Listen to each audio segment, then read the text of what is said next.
Wir sind im Evangelium, wir haben all een deel dingen geleerd, maar niet aardig 7. En dan kan het zijn als we dat alle uitwendig kennen en dan wel vandoor wieder schaffen. We willen niemand halten met de eerste waarheid van het Evangelium. Gott ist heilig. De tweede. No, das ist nicht. Menschen sind Sünder. Nein, jo, Gott ist gerecht. Und dann? Mensch ist verdammt. Okay, so die Feuer, die kennen wir nicht. Und Nummer 5. Gott käme rauf, Jesus, also Gott, vollkommen Mensch, hab ihr. Und dann? 7. Sterben und abstehen. Jesus sind gestorben, Jesus sind abstehen. Von der sind wir bei Punkt Nummer 8. Buße und Glauben. Und wenn ich dort von der oder alle nun eine Evangelisationsbotschaft hier, das nun eine Sonntagsschule, das ist dann auch okay. Das ist grundsätzlich zum christlichen Glauben. Die auf Spanisch nennen wir dort eine Doktrine, also die Lehre von Buße und Glauben. Dort sind ein von den Lehren, wo das wenigste mit geschafft wird. Da wird so leicht bloß gesagt, die sollen Leute tun, die das glauben, aber was du dann alles mit bekommst, mit den Leuten tun und mit dem Glauben, wird für ausgeloten. So, wir wollen uns von der Dose beschäftigen mit dem ganzen Pack von, was glauben Christen, was bei Buße und Glauben alles nicht mehr bekommen, aber was alles ben ist. Zum Anfang, weil wir uns Apostelgeschichte 17, Vers 30 lesen. Okay, so der Text im Apostelgeschichte 17, der ja von uns unterverstehen, dort Buße ist nicht so, wenn die dort jankert, dann das. Auf Spanisch sagt Dios ahora manda a todos los hombres en todo lugar que se arrepientan. Damit Gott schickt Menschen Buße tun. Gott hat ein Verlangen, oder Gott verlangt, dort alle Menschen Buße tun. So, wenn Gott sein Mandamento, wenn Gott sein Gebot ist, dort Menschen sollen Buße tun, dann fehlt uns zu weiten, was hier alles mit ist. Und bevor wir gehen, dann werden wir uns noch Johannes den Täufer seine Botschaft einmal lesen. Markus Kapitel 1, Vers 14 und 15. So gut. So, Johannes hat den ganzen Zeit gemerkt, Jesus soll kommen. Und dann kam Jesus selbst und bestätigt, kriegt das selbst. Und er braucht diese zwei Dinge. Kehrt und glaubt die gute Botschaft. So, die zwei Dinge von Umkehren und Glauben, die gehen immer weiter Hand in Hand, die gehen nicht so leicht auseinander bringen. Jesus selbst hat den nicht ein und das andere vorgestellt. Dasselbe passiert in Apostelgeschichte 20, Vers 21, dort der Jünger in der Predigten alle dasselbe. Kehrt und glaubt. So, dann haben wir die erste Frage, was wir wollen selber beantworten. Was meint dort umkehren? Umkehren ist mehr als bloß ein Wort. Das Wort für sich, der im Neuen Testament, das meint das Verstand umtauschen. Indem wir uns nicht kennen, das Verstand umtauschen, oder wenn wir nicht weit mehr wem sind, wir das Helm vertuschen, dann meint das unbedingt als was anderes, als bloß kriegt das Verstand hier rübernehmen und anderes anstatt. Aber vielleicht meint das doch, kriegt das selber. Aber mal checken. Die Idee von das Verstand umtauschen hat eigentlich nichts zu tun mit Klicker oder weniger Klicker waren. Das hat zu tun mit einer sehr deutlichen Veränderung. Das hat mit einer Veränderung zu tun mit unseren Gedanken, unserer Hauteinstellung und unserem Verlangen. Also, wenn wir durch die Bibel checken, dann haben wir immer weiter die Beispiele von dort dit Verstand am Tischen hat zu tun mit ein Mensch, der hielt ab mit Gott so anchecken als ich und Gott, wir haben nicht einer mit den anderen zu tun. Die sinnliche Natur, so Räume uns die verstellt, sagt uns, dass ein Mensch, der in Sinn lebt, darf kein Verlangen, Gott zu sehen.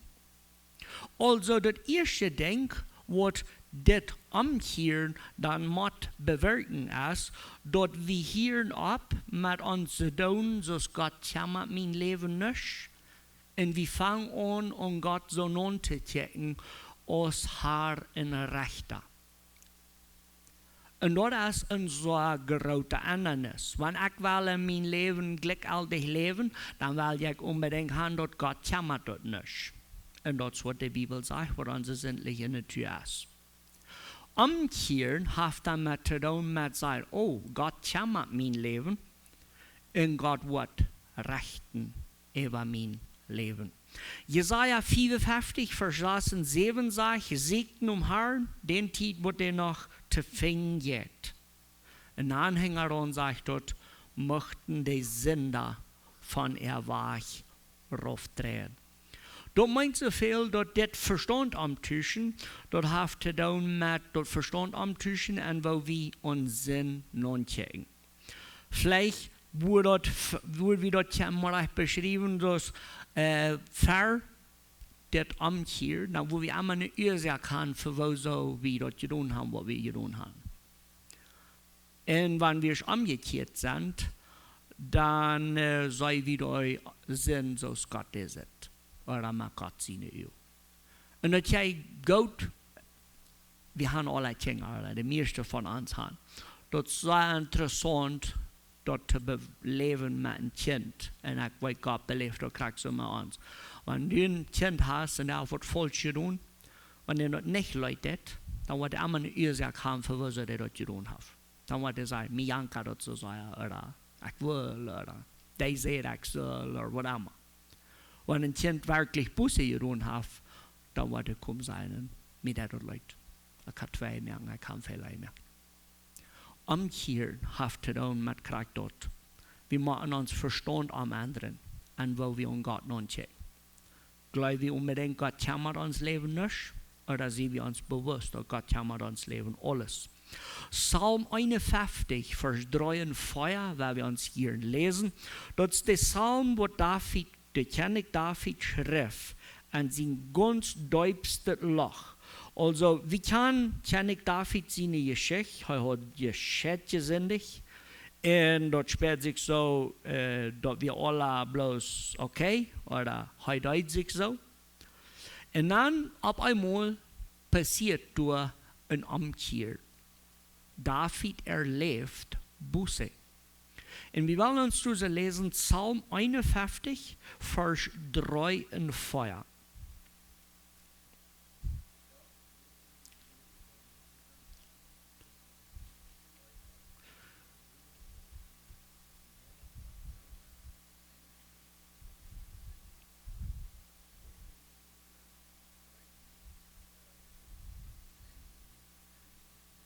Sehr gut.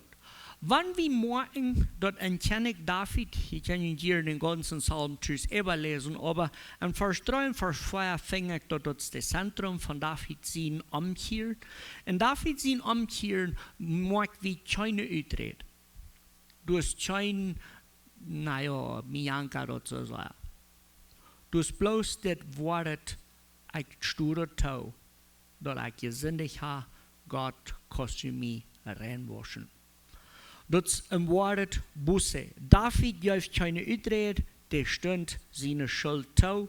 Und das ist, was wir finden, auch im Neuen Testament. Wenn wir Paulus seine Geschichte lesen in Philippa Kapitel 3, Vers 7 und 8, weil wir uns auch lesen, Philippa Kapitel 3, Vers 7 und 8. Sehr gut. So, wie kann Paulus seine Geschichte? Paulus war ein gelehrter Jude und der war die Christen auszurotten. Und weil es erst umgekehrt wird, dann sieht ihr sogar dort, wo an die Welt Erde kommen und so sagen, fändet wir, sagt da das Schuden. Dort steht im Stich.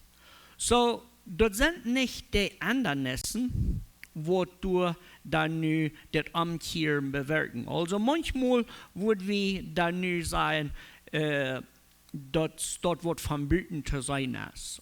Und das stimmt nicht. Und ich will von dir mit YouTube hier so dann nu das Amtieren Fuß mit der Worten taub nehmen, wenn ich weiß, dort erst so fern an der Spitze bin.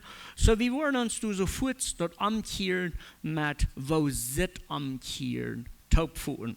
Und dort wollen wir nur Matthäus Kapitel 3, Vers 8 gehen. Sehr gut. So du kommst mit Mana, nur Johannes dem Täufer, und dort sind nicht bekehrte Menschen. Und Johannes, der kann durchschicken. Und dann sagt Johannes dort die Dortmul so eine Worte, dort zu sein ist, dass die Buße getan hat. Und das ist einfach eine Weg, wo wir uns einmal vielleicht möchten verbessern. Aber wenn wir uns wirklich mit spitzen Ohren Johannes den Täufer seine Botschaft anhören, dann merken wir, dass Johannes, der sagt nicht, dass der Worte in Radung bringt.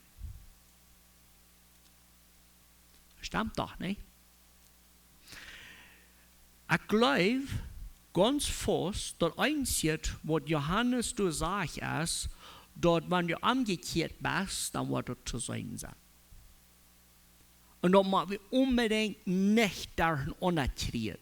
Johannes sagt nicht zu diesen Pharisäer, du wollen die Deutsch sein, wenn du die so ein bisschen besser abstellen, wie die Deutsch. Das ist nicht von was du redest. Dort redest du dort, ich will die dort glauben, aber ich kann ein bisschen nicht sein. Und wir wollen hier noch wieder bekennen.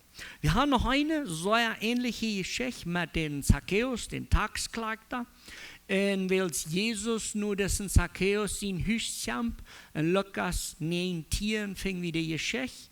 Dann auf einmal steht der Zacchaeus dort am Stuhl, also stelle ich mir da wegen Pferd, der hat mit so einem Taubkumnis und Zacchaeus rutscht sich den Stuhl aus der Hand, schleppt und ab und sagt, ja, hör mal mit, ich bin ein Sünder und ich habe Buße getan, ich habe umgekehrt. Und nu will ich den Halb von mir haben Gott uitdelen, Gott zu merken, was ich habe getan. Die Worte von Zacchaeus werden unbedingt nicht die, was Zacchaeus raten leiden. Wir finden, dort die Worte von Zacchaeus beweisen, dort er hat Buße getan. Also das Amtier, das Buße, das ist nicht die Vollkommenheit. Ich glaube immer noch, wir machen beten am Weisheit, wo wir mit das fertig kommen. Wir lesen dabei aber auch noch so eine Texten, so das 1. Johannes 1, Vers 8, wo uns deutlich merkt, dort, wir wollen immer noch sündigen. Und wenn wir sagen, wir tun nicht, dann leben wir uns selbst und Gott fair. Aber das Buße, dort ist Port von alles, was du zu sein ist.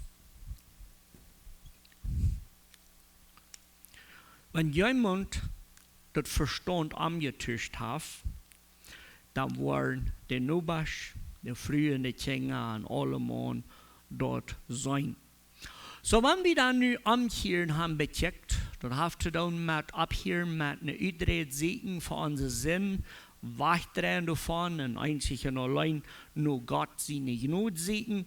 Dann haben wir dort andere Wort, was wir dort dann bechecken.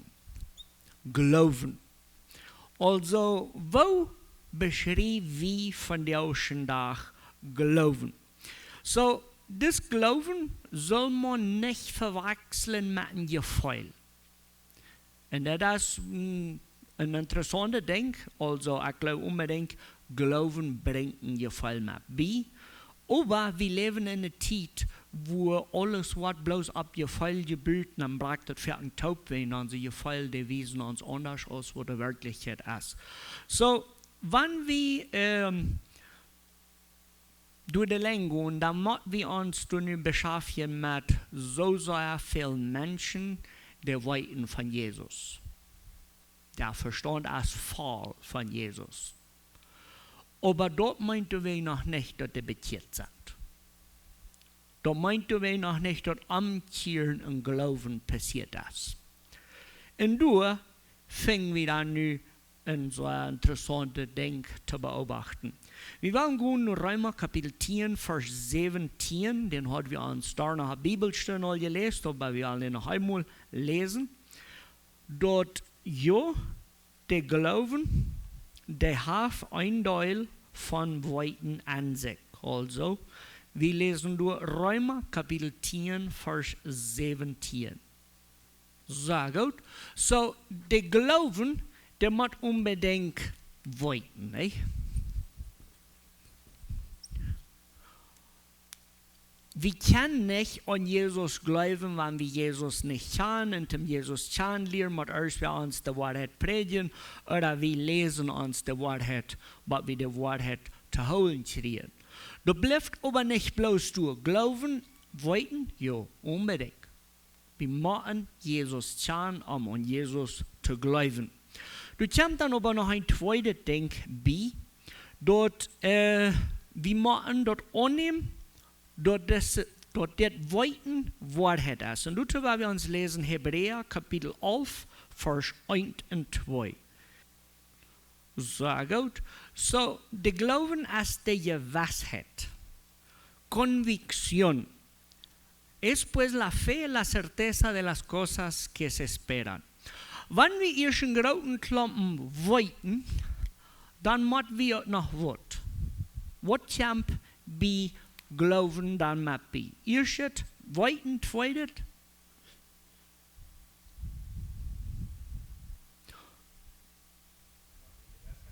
Okay, weil wir hier so mal haben, ja, weiß, so was, ja, was hat. Wir müssen uns bewusst sein, oder wir müssen dort für uns als Wahrheit annehmen. Wir lernen glauben, oder nur bloß kalt sein. Ich vertraue, wir wollen hier so der Länge kommen. So, das erste Ding ist, so ist Paulus uns sagt, keiner kann glauben, wenn er nicht weit. Also, wir müssen weiten. Zweites, das, was wir weiten, das muss dann für uns Wahrheit werden. Konviktion. Ist das wirklich so, dass Jesus vom Tod absteht? Das ist eine Entscheidung, das die Wahrheit unternehmen. Dann haben wir aber zwei Dinge, und uns fehlt unbedingt noch ein mehr dabei. Der biblische Glauben geht noch viel wieder aus das. Du kommst dann dort persönlich nennen. Also, die Wahrheit weiten und dort annehmen, dass dort Wahrheit ist, dort sei Fan. So ist zum Beispiel, wenn wir weiten, dort ein Full Power Stroke, dort schlägt sofort die Hass ab der Welt, und wir dort glauben, dort schlägt sofort die Hass ab der Welt, und wir uns dann entscheiden, dann hast du nicht gehalten, dort weiten und dort als Wahrheit annehmen. Und ich weiß, das ist ein sehr welches Beispiel. Aber für die Welt ist das beides so einfach. Das ist so leicht, aber Gott erst zu begegnen. Und du fragst ihn, kannst du Jesus? Oh ja. Glaubst du, dass Jesus gestorben und abgestorben ist? Oh, wahrlich. Aber was dann?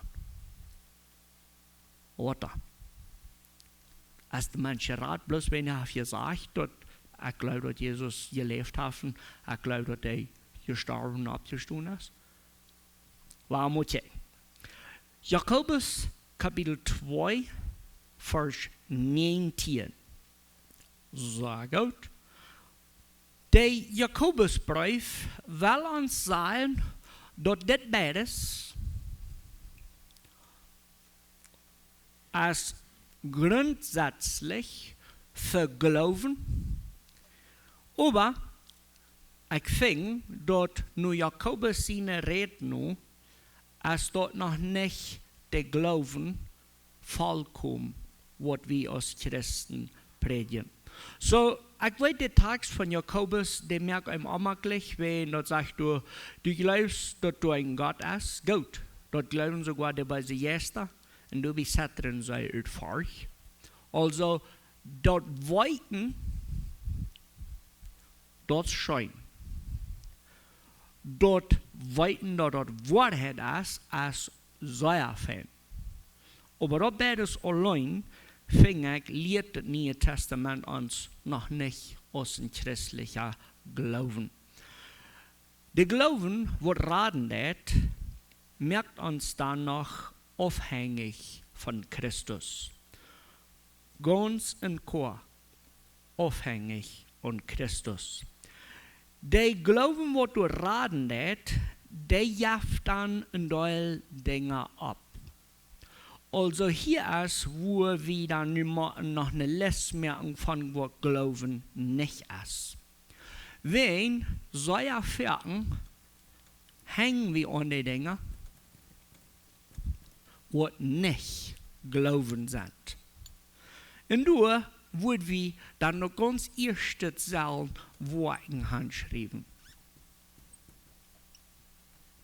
Wie viele Menschen kennen wir, wat unbedingt nog wat te de radung willen bijdragen.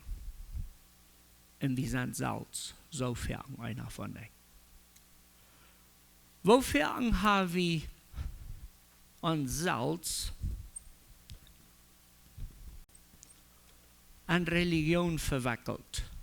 En we geloven dat wenn wir ein rechtes Rezept von Gottesdienst haben, dann sind wir ein bessere glaubende Menschen.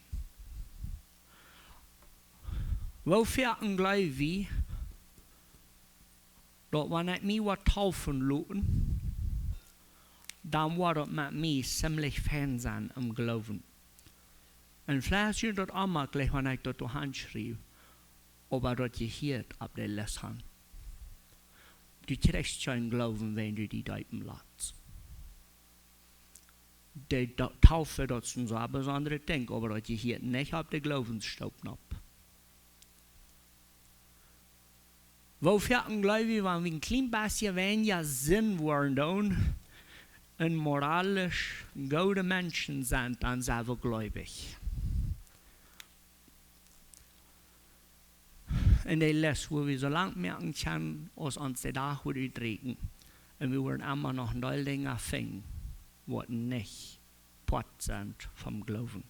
Wir werden noch handschreiben, wenn ich sage, dass die sie, wenn ich plötzlich reden kann, wenn ich nie, als ich in der Kirche war, merkt der Les, solange du was, das alles nicht glauben.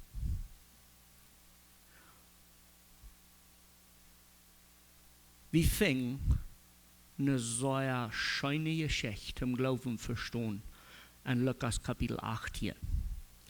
In Lukas Kapitel 18, da gibt Jesus uns das Rezept, so wie das ich verstehen kann, als vollkommen Rezept zum Glauben verstehen. In Lukas Kapitel 18, Vers 13 und 14. So, bloß ich werde die Geschichte vertellen und dann werden wir die paar Verse lesen. So, der Lukas Kapitel 18 Geschichte, der vertelt Jesus selbst. Nun sind zwei verschiedene Menschen im Tempel, die beten. Du ist einer, das Babes mal sagt, plötzlich sagt, dass wir ein ferner Prediger. Und der steht vor Gott und sagt, Dankeschön Gott, dass ich nicht so ein weiser Mensch siehst, der was hier beziehen nicht steht. Ich tue mein Tienl, ich hole mich an alle Regeln, ich sehe so ein schändlich ferner Mensch, ich sehe so dankbar, dass ich nicht so sehe, dass er hier bezieht. Da wird er lässt durch. In einem Vers 13 redet der andere und sagt es jetzt. Aber der Taxklagter stund wieder auf und will nicht einmal im Himmel checken.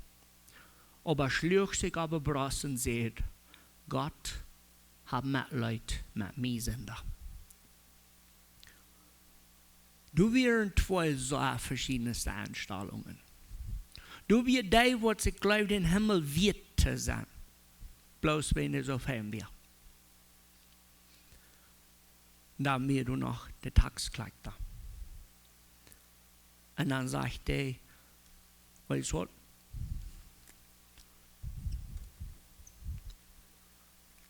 Ich weiß dort, dass ich ein Sünder bin. Ich weiß dort, dass ich komme bloß gerat sein, wenn Gott mich vergibt. Und du wirst placht nur Vergebung. Dort sind zwei so eine verschiedenste Listen von einer, der glaubt, der hat den Himmel um Seul zu holen, wenn er so empfangen. Und dann jaft dort der, wer du sagst, Gott, sieh mir sind da gnädig.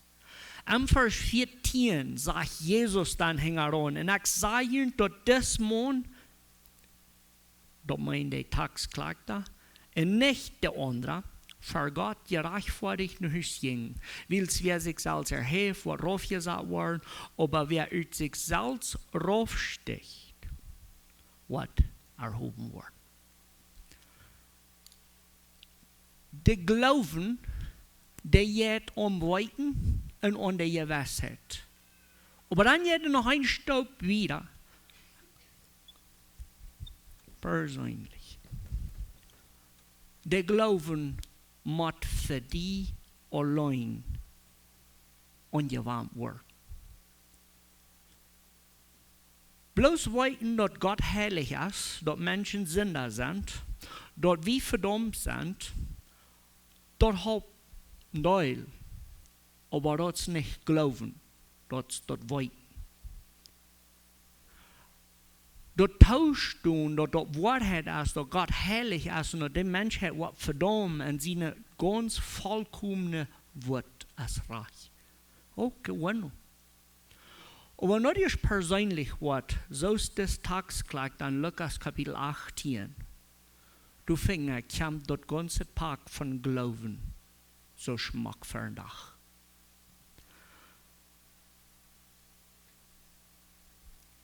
Der Unterschied an diese zwei Männer in Lukas Kapitel 18 ist, wo es dort vertrauen. Der eine glaubt, er wird so fern, wenn er sich dort verdient hat und vertraut auf seine eigenen Worte. Und der andere, der vertraut auf Gott seine Gnade und prachtet um Vergebung. Also, als Radung unbedingt und ganz allein der Gnade. Glauben ist nicht ein Ding, was wir uns verdienen. Glauben ist eine ladje Hand, was ausstreckt, nur Gott sein Geschenk. Wir können nicht zu dem Glauben tun, das bloß sagen, Gott, ich nehme nur an, dass Jesus meinen Preis betont hat. Epheser Kapitel 2, Vers 8 und 9, weil wir uns hier so lesen. So gut. So, das Glauben, der verdient man sich nicht, den kriegt einer nicht, wenn einer so viel wert ist, den kann man uns nicht kaufen. Diese Radung, der lässt wir uns bloß einfach geben. So, wenn Gott ein Mensch raten lässt, dann passieren ein Teil Dinge zugleich. Das erste Ding, was dann passiert, ist ein Umkehr. Das bedeutet so viel, dass ich dachte, Gott kümmert mein Leben nicht, und das tut aber doch. Zweitens, dann passiert Glauben. Das bedeutet dann so viel, dass wir weiten die Geschichte, wir nehmen die Geschichte als Wahrheit an und wir tragen die auf uns. Das bringt eine Wirkung, was unverstreitbar Frucht bringt, was du zu sein ist. Wenn wir an Buße und Glauben der lenken, dann finden wir, dass das ist die Geschichte, was der ganze Bibel all einmal war, durchgewasst ist. Jesaja 55, Vers 1 sagt, all die, was du durstig sind, komm trinken. Gott, durch das ganze Alte Testament, regt immer wieder seine Hand ut met hetzelfde Rezept.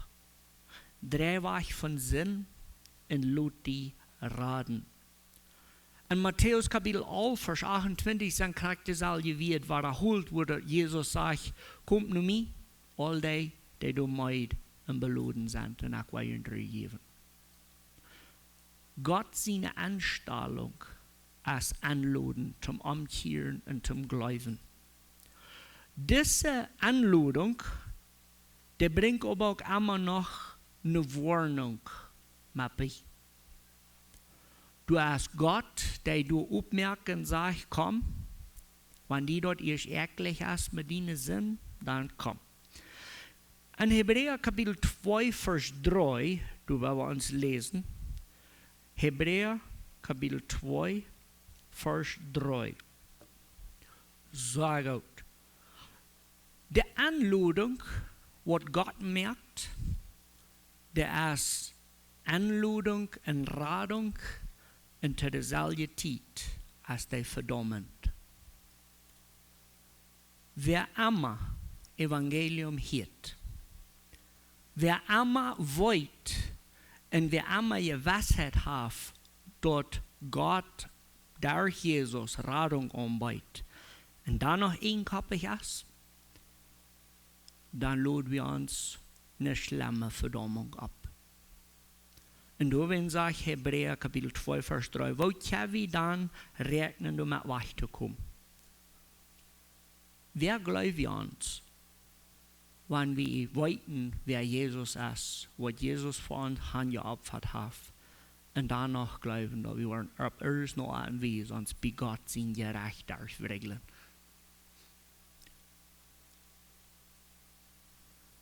Wenn ein Sünder zu Buße in sein Glauben einzig und allein auf Christus sagt, dann hat Gott ein Teil interessante Dinge in dessen Mensch. Also, manche als Rechtfertigung, wir waren angenommen aus Gott seine eine Kinder, wir waren versäumt und wir waren mit Gott, an Jesus, taubgebracht. Die Geschichte von Radung, die fing wie immer war interessant. Und wir wollen uns davon ein klein bisschen bildlich merken. Und ich vertraue mal, dass uns was dort geschieht halten.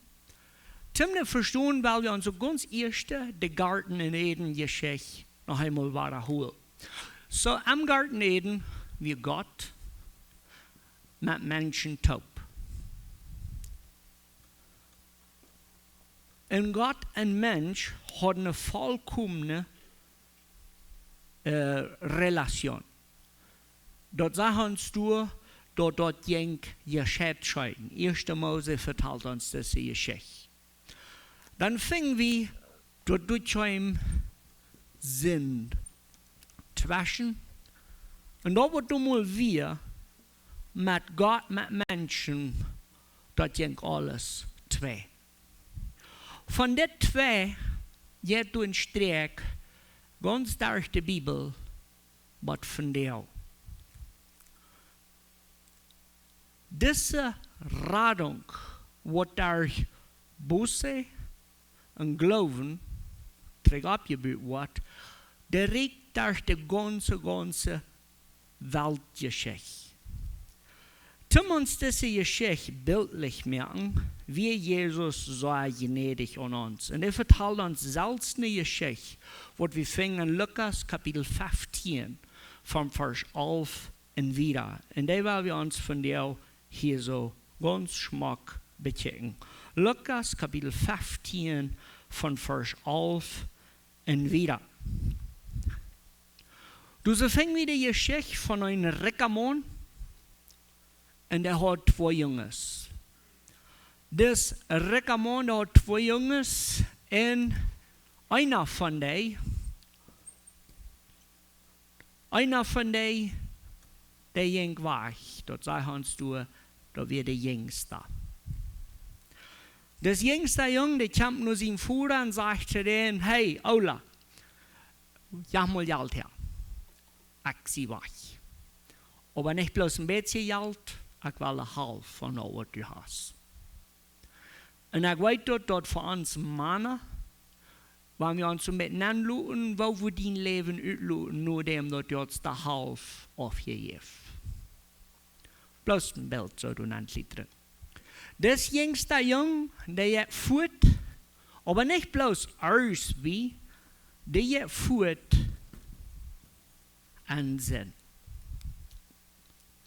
En de Geschichte wil ons wijzen dat wils des jongste jong voet is, dat is de toestand wat de ganze Bibelgeschichte ons leert. Mensheid is van God weggegaan. De zin heeft mens en God ganz uiteengereden. En des jong, die weer voet. Dan sagt je valt Paulus, en de kliet dat alle ween gaan, wordt het niet aangeheerd. Grote Schweinerei. Und so wie wir uns al vorhin gesagt haben, der Sinn nimmt uns immer wieder mit, als was wir willig sind zu tun. Dann merkt wir dort, dass man nicht von der ausschlagen, wenn der Sinn, was du im Hart trägst, dann merkt die Sache, dass entweder du das Busser, das jetzt mal noch da machst. Es war nicht einfach, das ist ein Jung. Die jingen in de Welt nemen en die leefden zin. En jeder daar een stoop slammen. Wo slam? Zo slam, wat dem Schweinshak sagt en zich wünscht, Schweinswörter tevreden. Ganz eng am Loch. En der Schweinshak fällt in de ganz beste jedei bij wat jemals kan bij je volgen worden. De wist nog de waarheid. De wist dat maar echt dat hij aangelopen werd te de waarheid. Du fehlt niet bloos nog dat persoonlijke meer. De wist dat de had omvoeren. Maar hij zat daar weer af een schweinshak.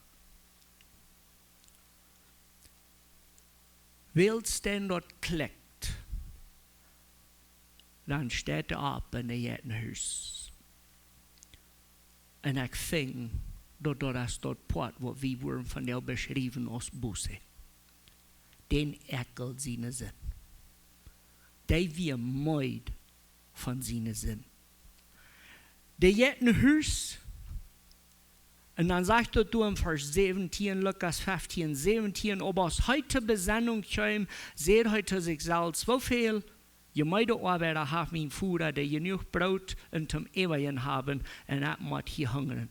Ich will mich abmerken und nur mein Fuhrer gehen, und zu ihm sagen, Fuhrer, ich habe je in den Himmel und je in die gesendet, und sie dort nicht mal wird den sehen teuten, lob mir einer von denen ungenommenen Arbeiter sein. Dort wat ik vind, wat de Bibel ons leert van arrepentimiento, buße. Die zeggen niet, ik wil gewoon mijn eigen geld holen van mijn voeder. Die zeggen, ik zie vorig. Dat ekkelje leven is nu. En ik wil terug naar huis. En ik wil mijn voeder zijn om met de beter leid. Buße, wat hier zo schmack beschreven. Wenn du sitzt in Schweinhak, du sitzt in Mann, der sitzt in Schweinhak, und dann sitzt du dort wieder auf dem Fuhrer. Und das Mann in Schweinhak sagt nicht, ich will hier sitzen bleiben und bloß mein Fuhrer fragen, dass er mir noch mal Geld geben. Da sage ich sehe vor, ich habe keine Sinne, ich habe trägt ein Haus. Ich lade das Schweinhak hin und doch. Und dann geht er trägt. Und dann habe ich durch so eine schöne Geschichte. Also, am Vers 20 sagt dort, ein Heien durch bloß und kam nur sein Fuhrer. Sein Fuhrer sagt einmal von weit aufkommen. Also, Gott lügt nur Sender, was Buße da. Gott lügt nur Sender, was Buße da und an am Glauben. Und dann pakt er den Arm, küsst den Geschäft und macht diese Geschichte. Wenn die dat schwach hat Buße te doen, dann maakt het ze je schech. Dus jong wil zich in de arms van voeren als, dat na een Buße, dus van Schweinhak uitgekomen, naar zijn voeren. De voeren heeft hem al aangepakt. En de einzige weer, wat dus jong vandaag brengt, die ving in vers 21. Dan zeide ze zum voeren, ik heb jen die ook in den Himmel gezendig, en ik zie dat niet weet, dien zijn te houden. Die heeft geen lange les van dingen opgeschreven. Die weet ook bloos dat die weer verloren, door een Schweinhak, en die veel dat bij zijn voeren te zijn. Geloven. Aber dat pad van genoeg en dat geschenk, dat ving we door voets in de nächste versen. Dat zegt du willst einmal, dat wordt gezegd op voeren. Ik ga je zinnig. De ganze Geschichte von Lukas 15, die laat ons nicht einmal ein Wort von dessen Sender hier, nicht ein. Der kam, der sagt zum Führer, der mir gerasslich leid. Ich soll meine Sinn. Dann in Vers 22 fängt die Party an, wenn er sagt, aber der Führer sagt zu seinem Knecht, bring einmal das beste Kleid her und trag ihm dort an. Gott wascht die rein, das ist nicht selbst. Der Führer sagt nicht zu den Kindern, hier ist ein reiner Kleid, wo wird es einmal, die dort muss antragen? Die kostet nicht. Buße und Glauben, das ist ein Geschenk. Und du kommst zum Führer und dann sagt der Führer, hier ist nie ein Kleid, aber nee, wie wollen die da antragen, wenn die kostet dort nicht? Und dann lesen wir wieder und dann sagt er, nehmt seine Hand, streibt ihm einen Ring ab den Finger und bringt ihm Schau unter tragen. Der hat nichts. Der Führer das. Bringt das gemachte Kalb her und schlacht dort und dann werden wir Partys tragen. Wenn wir von Evangelium reden, dann reden wir von einer sehr ernsten Geschichte. Ein heiliger Führer, was Sinn nicht liegen kann. Aber dann reden wir auch von einer Geschichte, von einem Führer, der steht mit den Armen so weit auf, was die da kannst feststellen. Und der lügt mit Video. Nur den sehen, wo du an Haus kommst. Das einzige Ding, was uns fehlt, ist, dat te weten dat Gott naar ons leert. Dat te weten dat Jesus onze zin bedoeld heeft. En dan dat persoonlijk te nemen. So de vrouw is zo einfach. Zet ze nog een Schweinhak erzo. En dat is die te groot. Om dat thuis te doen dat du was Gott zijn kind zijn. Was al opgestoen, has al gezegd, ik zie daar met deze Schweinerie. Was al hängen wees. Oder setzt du all bei den himmlischen Führer am Dasch. Hast die Luten reine Kleider antragen. Rein gewaschen in Jesus im Blut. Hast den Himmel, der Ewigkeit all für die persönlich angepackt. Das, wo das Evangelium uns kriegen will. Wo wir an sein, wo verloren, wo zwei, wo alles das. Aber hoffentlich dacht uns der Ball ab, dass das ein junger Schweinhak. Gott im Himmel, der lügt noch einmal, dass wir uns warm bang trägt zu kommen. Durch an, wo die Geschichte anfängt. Versäumt mit unserem himmlischen Vater. Weil wir zu beten. Uns großer Gott, ein himmlischer Vater, Dankeschön für deine Liebe, deine Gnade, deine Radung. Wir beten, dass du von dir am Mann ganz wasch Buße und Glauben wirken. Ich bete für jedem ein, wer hier ist von dir, wer dort noch nicht klar hat, möchtest du Buße schenken. Das rechnet weiter und Leute über Sinn. Wir beten, dass du was Glauben schenken. Dort richtig annehmen, dass du noch uns löst mit offenen Arms. Wir beten, dass du uns was Dankbarkeit schenken, dass du immer wahrer an deine große Gnade und Liebe bereit bist, uns zu vergeben. Wir beten, dass dein Will, was hier among uns Wirklichkeit wird. In Jesus' Namen. Amen.